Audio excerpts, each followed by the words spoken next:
Prindës e kishe ose telefoni, dushëm i ble një kartel, me 5 funta ose 10 funta, me fol për 10-15 minuta me familjen, nuk ka pas teknologjia që kemi sot.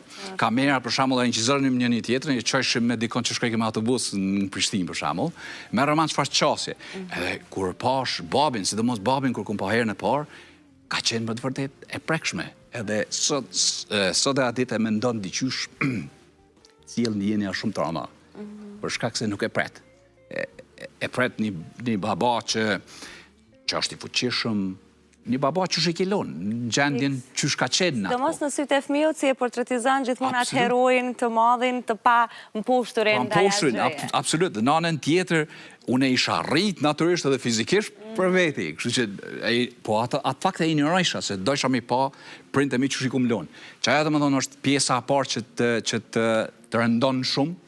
Po në anën tjetër isha u lumturova për shkak se ata ishin kënaqur, edhe kishin pështu, sepse ata kishin vujt një histori tjetër që ka vujt familja eme.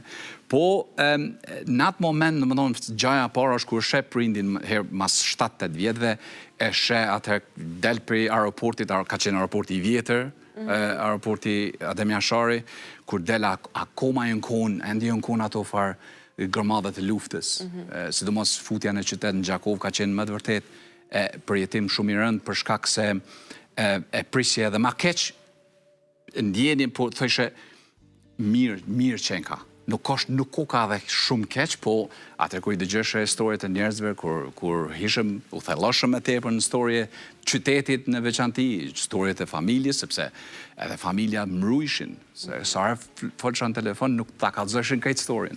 Atër vjen e kupton ma shumë, kështu që ndoshta ka qenë natyrisht edhe fati që më ka rujt me një anë, po në anën tjetër nuk është që kam qëndru duar kryq, a kanë qenë aktivitete për komunitetin shqiptar atje, protestat, qëfar do lloj angazhimi politik që është dash më bo, unë kam qenë në balë të ashtu për me ndihmu vendin edhe prej distancës. Kështu që ka qenë momente më të vërtet ndjesit që kur të kthejna sot se shkruj shpesh, i rishkruj disa pika, disa momente, kur të kthejnë mrapa thush, wow, kemi bo progres, kemi hecë përpara bukur shumë. Jemi më të vërtet, edhe jo vetëm si familje, si njerëz, po edhe si vend, jemi më të vërtet me fat, sepse kemi mujt me pësu edhe shumë më keq.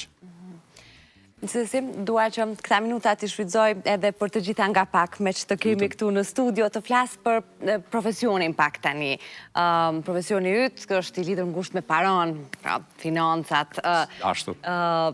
Si është raporti ytë me paron sot? Pra sa ke ndryshuar ose sa je rritur ti profesionalisht ndër gjithë këto vite, edhe cilën e konsideron eksperiencën më kalice profesionale. O shumë interesant, Leona, për shkak se sa herë që kërcen për një profesioni, për një tregu, në treg, gjithmonë lyp më shumë, lyp rritje. Për shkak se edhe si qenje njerëzore jemi që ashtu të dizajnumna. Unë natyrisht kur s'kam qenë i kënaqur me status quo. A kam qenë të punu në restoran, apo jam bo menager i lartë në bank, gjithnjë kam pas ambicje, gjithnjë është tyja veten, edhe si huaj në Britanit madhen, qëfar të lloj vendi në Evropë, në Perëndim, gjithnjë thojnë edhe vetë njerëzit nativ që janë aty, thojnë, për të huaj gjithnjë duhet një kilometrazh ekstra, shtes, me shtu, për shkak se ti duhesh me provu veten, edhe duhesh me konfirmu. Absolut. Kështu që për mu, karriera gjithnjë u konë funksion të ambicjes, e jo karrierë për pare.